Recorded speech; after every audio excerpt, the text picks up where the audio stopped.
So,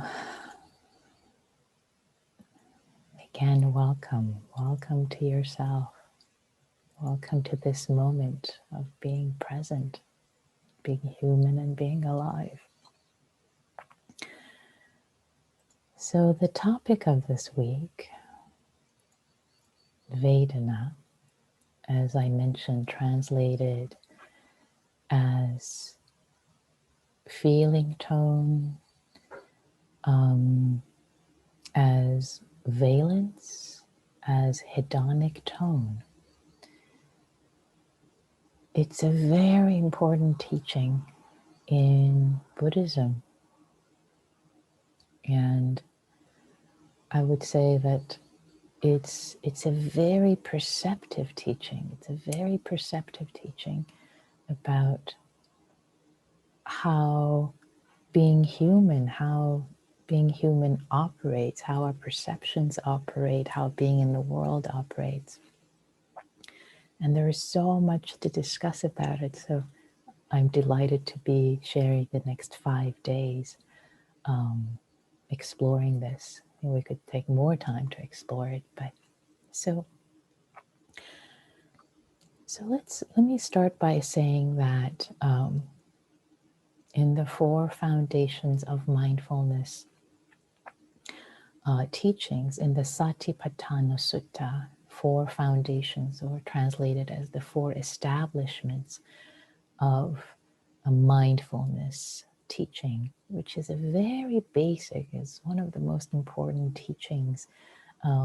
It's where many of the teachings, many of the instructions are pulled out of. The 4 foundations, the first foundation is the body. So there are 6 different ways in the sutta, in the Satipatthana Sutta, to explore the body. Breathing, posture, activities, etc., etc., etc. The second foundation of mindfulness is Vedana. It's the third one, just to complete the list, the third one being mind, ordinary states of mind, higher states of mind, and the fourth one being dhammas, or mental objects, translated as hindrances, etc. It's aggregates, sense spheres, awakening factors, noble truth. There's a lot in that last one. But Vedana, feeling tone, this seemingly simple teaching, it seems like a very, very simple teaching. It's the shortest satipatthana, it's the shortest foundation. If you read the whole sutta, this section is the shortest. Interesting. And it seems seemingly the most simple. And yet, it is profound. It's so profound that it has its own foundation, right? It hasn't been tucked in with the body or the mind or with the other foundations. It's a whole, ta-ta, it has a whole foundation, this teaching all to itself. It's that important.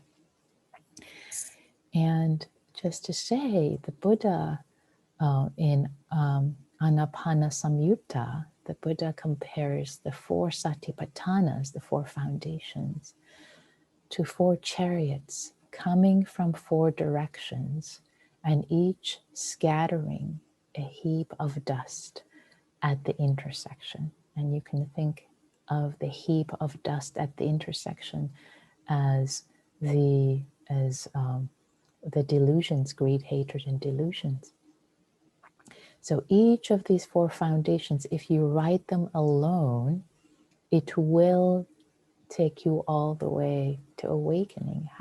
And yet, even though each is effective on its own, together they're most effective, practicing all of them together, which is why, for example, we don't just practice breathing and body, mindfulness of the body and breathing. We also practice mindfulness of mind and being aware of aggregate hindrances, etc., as many of you have been covering with Gail over the weeks. So Vedana, feeling tone, also is a very important one, and practicing it alone it is said, can take you all the way.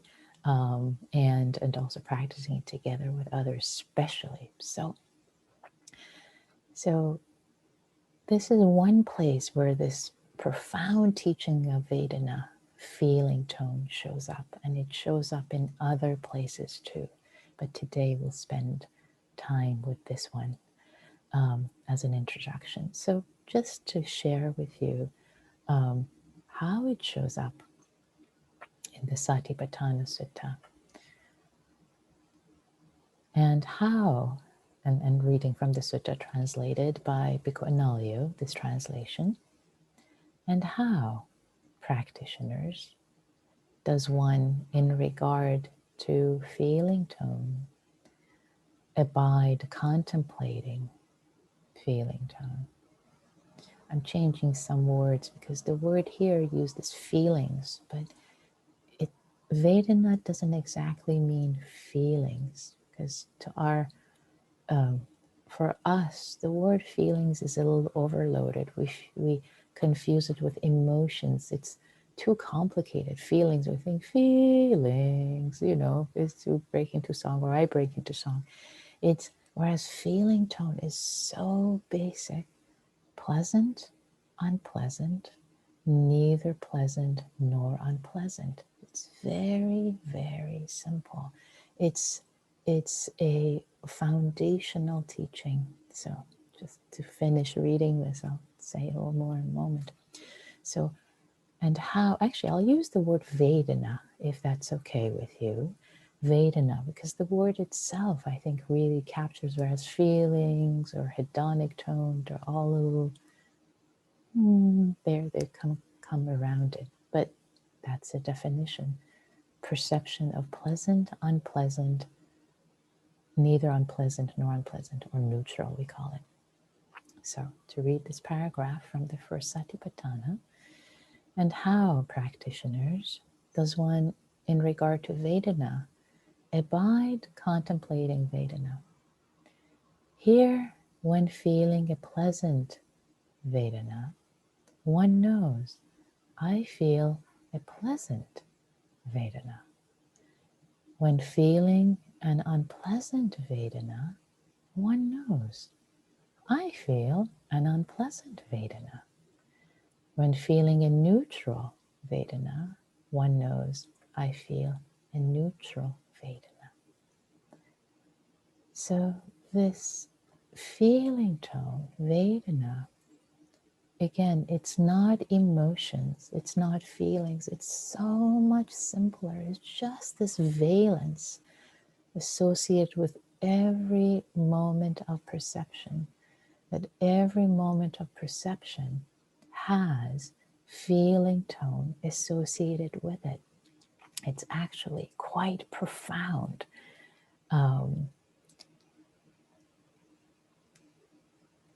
When you start practicing with this, and when your mind becomes used to noticing it, for example, throughout the day, you'll notice how everything that shows up in your sphere of experience is perceived either as pleasant, unpleasant, or neutral. In fact, a lot of times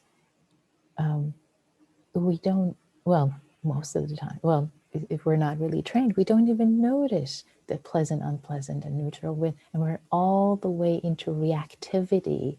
I don't like it, make it go away, or I want more of this, and we never ever notice the beginnings. We never ever notice that, subtle, the pleasant, unpleasant, or neutral that was associated. That the mind perceived the object to be. And again, when I talk about objects, it's sensation. So just as you're sitting, whatever sensation shows up. Maybe it's the breath, maybe it's the sensation of your bottom on the chair or the cushion. Just pause for a moment. Pleasant, unpleasant, or neither. Just becoming aware. And my invitation is, actually, I'll say one more thing before I give the invitation for today, as I'd like to invite you to get your mind swimming in noticing Vedana so that the next few days we can add more layers to it. But I'll add one more thing, a couple more things. One is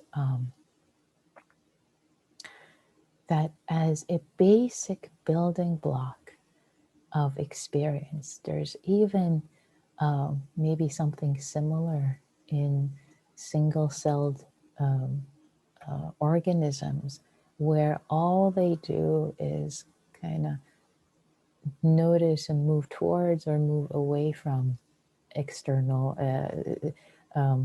stimuli, and to think of even single-celled organisms, they have this basic like, oh, pleasant, moving towards, oh, unpleasant, moving away from, except that for us human beings, we're so much more complicated, and it's not just about survival and our noticing pleasant, unpleasant, but there's so many associations. Really, our perception, our perspective, as you will see in your own exploration, our perspective shapes how we perceive something to be pleasant, unpleasant, or neutral. Our perception, our perspective really shapes and forms it in addition to many other things. So as I trust you will notice this week, Vedana, this feeling tone, is not inherent in the object. It's not that a particular sound is pleasant or unpleasant. My perception makes it so. But anyway, I'm getting ahead of myself. So the last thing I want to say before the invitation is there are two different types of Vedana mentioned in the Satipatthana Sutta. One is translated by different translators differently. Bhikkhu Bodhi translates it as worldly and unworldly. Worldly and unworldly. And worldly basically is the feeling tones of sense of the six body, six doors, the six doors. And the unworldly is that. So basically, sorry, let me be clear. So there are three worldly and three unworldly. So the worldly is also translated by other translators. Actually, Gil likes to translate it as of the flesh. So kind of what you sense physically in your experience, pleasant, unpleasant, neutral, sounds are pleasant or unpleasant, or thoughts, especially thoughts, notice thoughts are pleasant, unpleasant, neutral. So that's the worldly or of the flesh, or what I prefer is hedonic. So the hedonic category, there are three. And then there is the unworldly, with Bhikkhu Bodhi's translation, or not of the flesh with Gil's translation. And how I like to relate to it is eudaimonic, which relates to these internal states. So when you sit and you practice, so these are born from within, kind of born of the mind, not of the experiences. So when you're sitting and you're in meditation and there's a sense of delight, calm arises. Oh, pleasant Vedana. That is that category, the category of unworldly, not of the flesh, eudaimonic. It's kind of what arises in meditation. And the question always comes up, okay, the pleasant we know, there's plenty of pleasant in meditation. What's the unpleasant? And the sutta says that it has to do with the wanting to practice, but not being able to, not having the circumstances. That's the frustrated desire for practice can give rise to unpleasant, unworldly, or eudaimonic Vedana. Anyway, I think there was more there, but I'll just leave it at that. I don't want to go too over time. Okay, so dear ones, so my invitation for today is to notice Vedana. Again, not make it forceful, but as you're going through your day and you are you're thinking about something, maybe it's going on. Like, okay, is this thought, what's the valence of it? Is it pleasant, unpleasant, or neutral? Oh, unpleasant. Wow, no wonder why I'm feeling so tight. You can start to see, all these valences, all these feeling tones everywhere in your field of experience. And you'll start to notice more and more things about it, I bet, today. So that's the invitation. Again, not go out and look for it, but just be curious about it as it comes to you, to notice that every experience, as we talk more about, has Vedana affiliated with it. It's astounding when you start to see it. It's both fun and wild and eye-opening. So, and here's an invitation also. If you start to notice things and you start to have things that you've never noticed before, and if you like to share them, you're welcome to share them.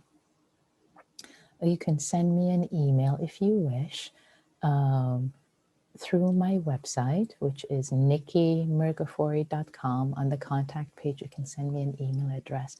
You can send me an email.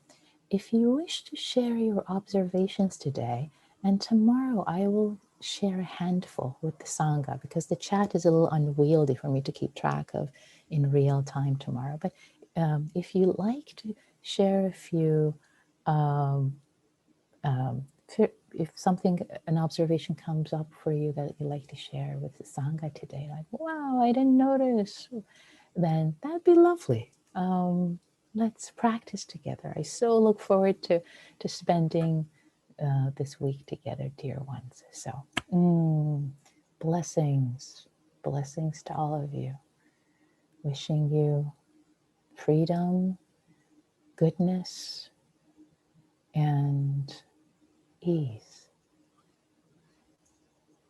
Take good care.